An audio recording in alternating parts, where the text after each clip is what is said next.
मतदारसंघात आता निवडणुकीचं वारं हे जोरात सुरू आहे आणि प्रचार धूमधडाक्यात सुरू झालेला आहे.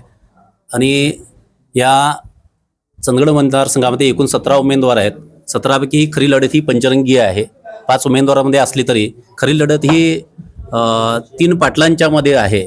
आणि यामध्ये प्रामुख्यानं राजेश पाटील असतील, शिवाजी पाटील असतील आणि आप्पी पाटील असतील, या 3 पाटलांच्या मध्ये आहे.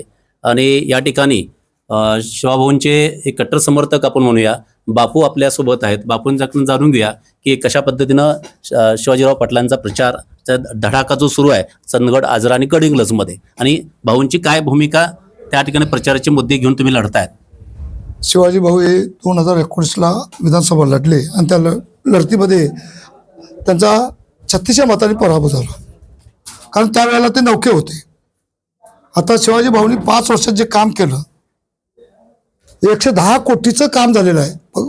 110 कोटीचं काम त्यांनी केलेलं आहे. आणि कुठलाही पद, कुठलंही म्हणजे आमदार का कुठलंही नसताना त्यांनी ते हा निधी सरकारकडनं खेचून आणलेला आहे. त्यामुळे सर्वसामान्य माणसाच्या हृदयात शिवाजी भाऊ आहे. शिवाजी भाऊ आहे, तरुणांच्या खूप मोठं हृदयात भाऊ शिरलेले आहेत. आपल्या ज्या बहीण आहेत त्यांच्या हृदयात आहेत. आता एकच ध्यास लोकांनी निवडणूक हातात घेतलेली आहे. आता कुणीही काय केलं, कितीही मुद्दे किती ह्याच्यात जर त्यांनी वापरले तरी शिवाजी भाऊ यांनाच आमदार करायचं आहे असं लोकांनी ठरवलेलं आहे. त्यामुळे आता कुणी म्हणजे असं म्हणायचं नाही. आणि आता काही लोक आता वाहनधारकांना पण पैसे द्यायला लागलेत, त्यांच्या घरी जाऊन, त्यांनी घेतले नाहीत तरी जाऊन द्यायला लागलेत.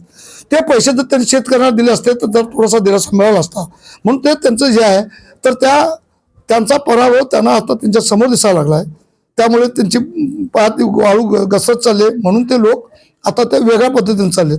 पण ते एकच काही म्हणजे कुणीही काय केलं, कुणी काय म्हटलं तर शिवाजी भाऊशिवाय पर्याय नाही हा जनतेनं ठरवलेला आहे.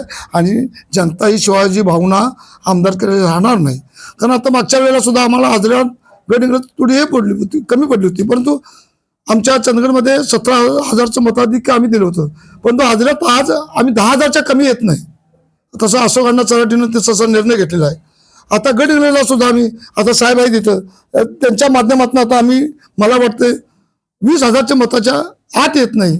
आणि आमच्या तालुक्यात आम्ही मागच्या याच्या सुद्धा 5,000 वाढून जाणार. त्यामुळे शिवाजी भाऊ हा आमदार झाला असं मी आज जाहीर करतो. आणि त्याची कोणीच चेक करू शकत नाही, एवढं मी तुम्हाला सांगतो. म्हणजे शिवाजी भाऊंना तुमचं कार्यक्रम म्हणजे गणितानुसार 70 ते 80,000 पर्यंत मताधिक्य मिळू शकते. नक्कीच 70,000 तरी नक्कीच त्याला मताधिक्य मिळणार. शिवाजी भाऊंचा जे आता वारं, आता ही हवा किंवा परिवर्तनचा हा एक तुम्ही सगळ्यांनी आम्ही पाहतोय की प्रत्येक या ठिकाणी पाठिंबा जाहीरपणे या ठिकाणी वेगवेगळ्या गटातील, पक्षातील, महिला वर्ग असेल, सगळ्यांनी इथं देण्याचा इथं या कार्यालयामध्ये सुरू आहे. तरुणाच्याच मनात आणि तरुणाच्या हृदयातच भाव पोचलेले आहेत. त्यामुळे तरुणांची एवढी क्रेज निर्माण झालेली आहे तर भाऊशिवाय त्यांना पर्याय नाही असं त्यांच्या तोंडातून सुद्धा सूट चालू आहे. आणि बहिणात्री, आमच्या बहिणाबाई या सगळ्या भाऊ म्हणतात, भाऊ भाऊ भाऊ, त्यांना दुसरं काय माहित नाही. नवऱ्यानं काय करतो याच्यापेक्षा आम्ही भाऊला मतदान देणार हा त्यांची हे ठरलेली आहे.